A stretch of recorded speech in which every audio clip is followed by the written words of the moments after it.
esta oportunidad agradezco la invitación de JUS 360 grados para hacer una pequeña reflexión sobre el derecho a la igualdad y no discriminación. En primer lugar, el derecho a la igualdad y los criterios o parámetros para medir cuándo un trato desigual es injustificado o cuándo un trato igual está exigido por el ordenamiento jurídico varía con el tiempo, ¿no? Como señala Brito Melgarejo, la igualdad realmente es evolutiva, ¿no? Y está muy relacionada con las condiciones políticas, jurídicas, sociales, económicas, culturales de una determinada sociedad. Y por eso el reconocimiento, el alcance, el contenido del derecho a la igualdad y a la no discriminación está asociada también con expresiones de desigualdad social o económicas en las sociedades y realidades en las que se expresa. Así tenemos que, por ejemplo, el derecho a la igualdad de los burgueses en el contexto de la Revolución Francesa se conquista frente a los privilegios y a los mayores derechos que tenía la nobleza y el clero. O por ejemplo, las personas, la población de raza negra en Estados Unidos a partir de mediados del siglo XX logran vencer ese principio de iguales pero separados y que permite una igualdad efectiva en sus sociedades en relación con la discriminación racial. Y en el Perú, por ejemplo, también el derecho de las mujeres a poder votar en relación de igualdad con las personas de sexo masculino se realiza constitucionalmente y de forma plena por primera vez en la Constitución de 1979. En el Perú, el derecho a la igualdad y no discriminación se encuentra reconocido, positivizado constitucionalmente en el artículo 2, inciso 2, que señala que toda persona tiene derecho a la igualdad ante la ley, que nadie debe ser discriminado por motivo de origen, raza, sexo, idioma, religión, opinión, condición económica o de cualquier otra índole. Sobre el fundamento y el contenido del derecho a la igualdad y no discriminación. El derecho y el principio a la igualdad y no discriminación supone la diferenciación entre el derecho general a la igualdad y el derecho a la no discriminación. Hagamos una breve referencia a la diferencia. El derecho general a la igualdad supone que no debe existir un trato diferenciado injustificado entre las personas que se encuentran en una misma situación, ¿no? Por ejemplo, a igual trabajo, igual remuneración. Dos personas o más personas que se encuentran todas realizando el mismo trabajo en el mismo centro de labores deberían recibir la misma remuneración. O, por ejemplo, la igualdad en el acceso a la función pública, ¿no? En un concurso de méritos para poder acceder a la carrera judicial, resulta una diferencia injustificada asignar un porcentaje automático a aquellas personas que hayan seguido, por ejemplo, el programa de formación que brinda la Academia de la Magistratura, ¿no? Esas diferencias no están justificadas, son irrazonables y por tanto afectan el principio o derecho de igualdad. Sin embargo, en el caso de la discriminación, el derecho a la no discriminación, estamos ante un supuesto que protege a las personas frente a diferencias mucho más injustas y frente a diferenciaciones que resultan odiosas, que se basan en prejuicios sociales que niegan una igual dignidad a personas que pertenecen a determinados grupos y que se distinguen en función de la raza, su origen étnico, en función de su cultura, de su religión o, por ejemplo, en función de su sexo, de una serie de otras consideraciones o motivos que dan lugar muchas veces a situaciones de exclusión colectiva de esos grupos. Entonces estamos frente a situaciones que son reprobadas por un Estado constitucional porque suponen diferenciaciones odiosas. diferenciaciones que no son aisladas, diferenciaciones injustificadas que no son aisladas, sino que son generalizadas, que son sistemáticas, basadas en estereotipos y prejuicios muy arraigados, y frente a los cuales hay una mayor responsabilidad del Estado para intervenir y para combatir esas prácticas.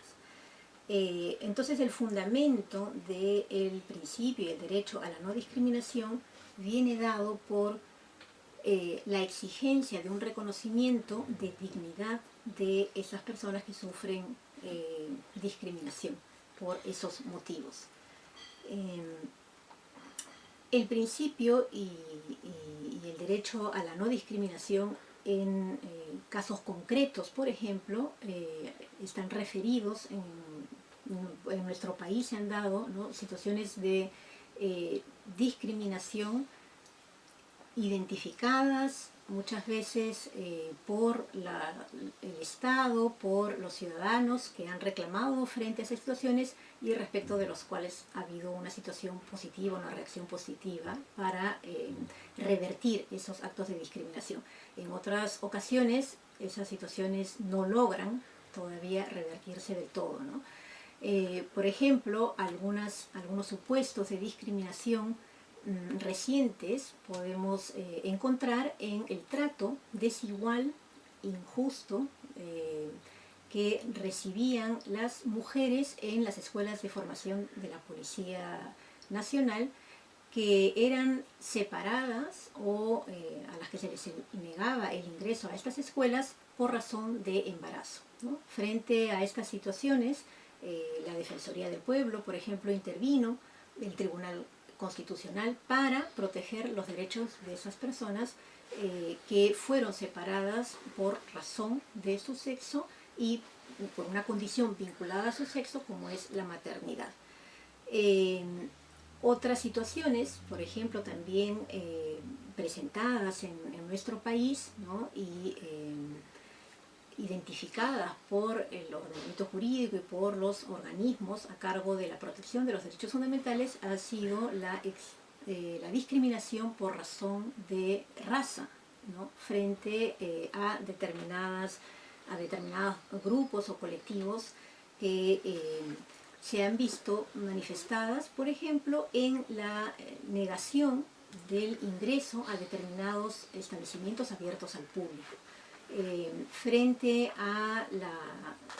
entre comillas, el derecho de admisión que tienen estos establecimientos, muchas veces se utilizaban motivos raciales para negar el ingreso o el acceso de un público que podía presentar determinados rasgos raciales y que denotaban un carácter de humillación, de afectación a su dignidad, y que además se hacía de manera pública y humillante.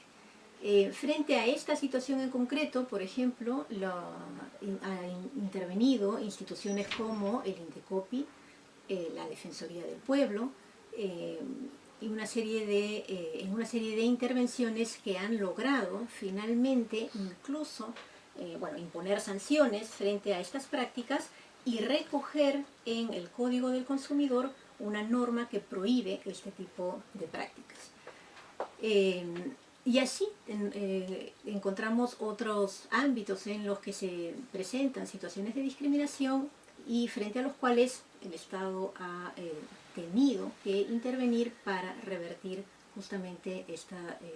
afectación grave a los derechos a la igualdad y no discriminación de las personas afectadas.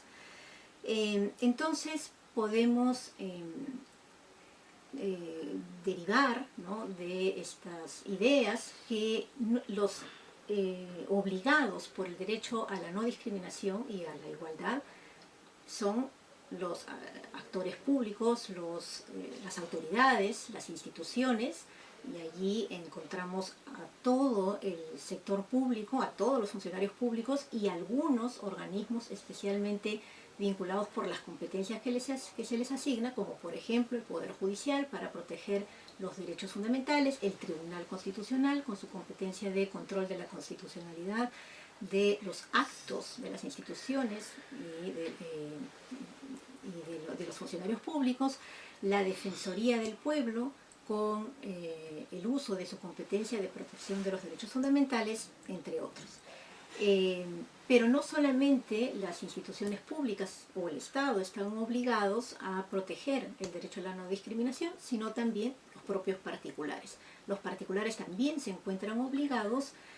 frente a estos derechos, a los derechos fundamentales en general y en particular al derecho a la no discriminación. Y solo por poner un caso también emblemático, es que los medios de comunicación, aún privados, ¿no?, se han visto cuestionados por organismos internacionales, organismos del Sistema Universal de Derechos Humanos, respecto de los programas que pudieran ser ofensivos respecto de determinados sectores de la población, especialmente pueblos indígenas, ¿no? Y ahí tenemos el caso del programa de la paisana Jacinta, en el que hubo un pronunciamiento del comité contra toda forma de discriminación racial, y que le exigió al Perú, al Estado peruano, adoptar medidas contra los medios de comunicación privados que tenían estos contenidos ofensivos, humillantes y discriminatorios en contra de la población indígena en el país. Entonces, a través de esta breve presentación podemos concluir que el derecho a la igualdad y no discriminación tiene un determinado contenido, ¿no?, que se puede diferenciar entre el derecho a la igualdad y no discriminación, que está contenido y recogido por nuestra Constitución, que está conectado directamente con la dignidad de las personas y con la realización de una sociedad democrática, que cuenta con un conjunto de mecanismos de protección que deben activarse para protegerlos, y que en tal sentido vinculan al Estado y a los particulares para revertir cualquier forma de discriminación en nuestra sociedad.